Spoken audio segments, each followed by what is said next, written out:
a couple more questions are coming in, and William Holstein writes about how some governments, like Rwanda's, don't respect human rights. You made a reference to that. How can we expect them to care about animals?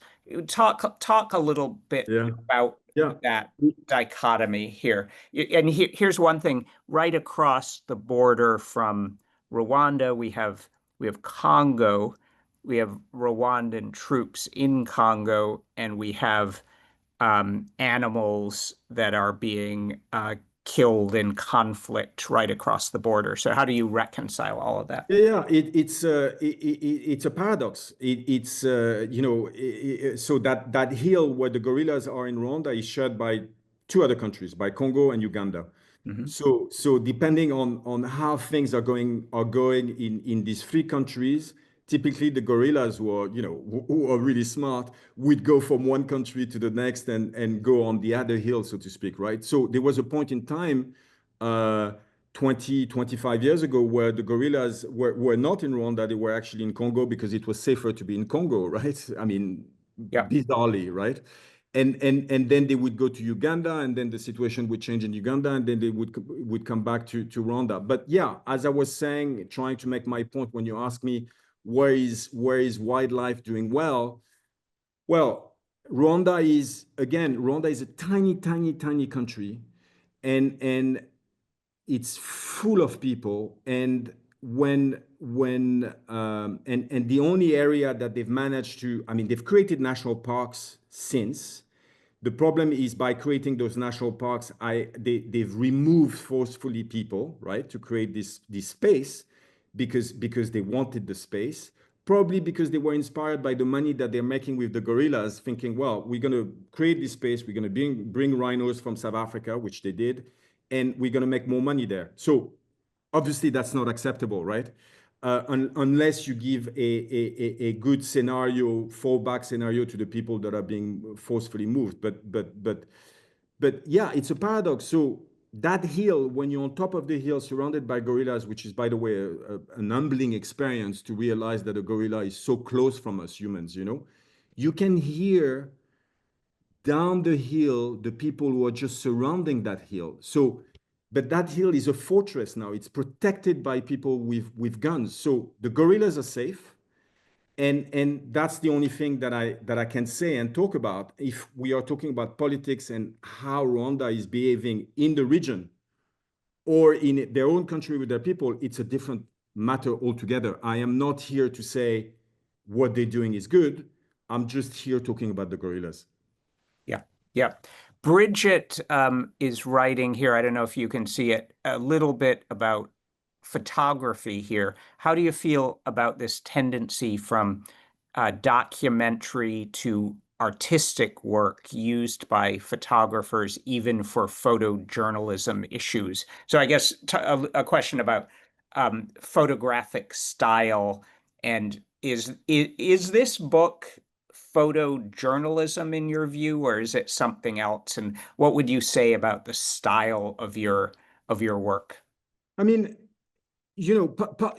partly what brought me on the journey of trying to do this book is because I was seeing, wildlife books typically only focus on the beautification of wildlife and exclude all the problematics around the beautification of it. So typically you will see an incredible picture of a lion and its muscles just about to grab the gazelle. And we have a lot of books like that. And I felt that what I wanted to achieve was something different, because we are so bombarded by pictures these days that it almost feels like the shock, the horror, having pictures that are horrible no longer shock.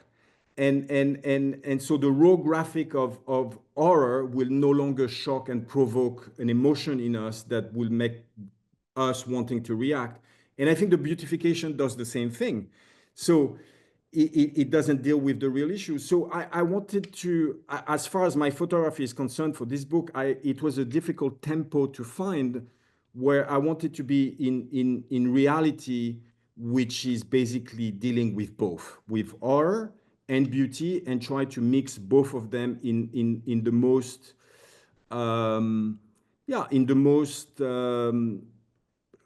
I mean, for lack of a better word, real way, but in the most in a way that could describe the situation as it is without being too negative or too positive, but just the way it is, which is again the fragility of the beauty.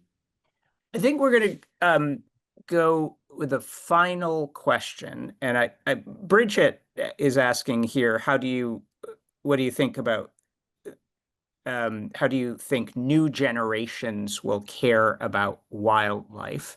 I'd like to expand that a little bit because if you go on Instagram, and I know you're on Instagram, there are influencers who are going on safaris. There are people taking selfies of themselves with animals in the background. Yeah. So, sort of Instagram culture has reached the bush. Yes. Um, and so talk a little bit about that. Is that a good thing, a horrible thing? And you have written about how uh, the camera phone has changed photography. So riff a little bit about that, the camera phone now out on Safari and how has photography changed?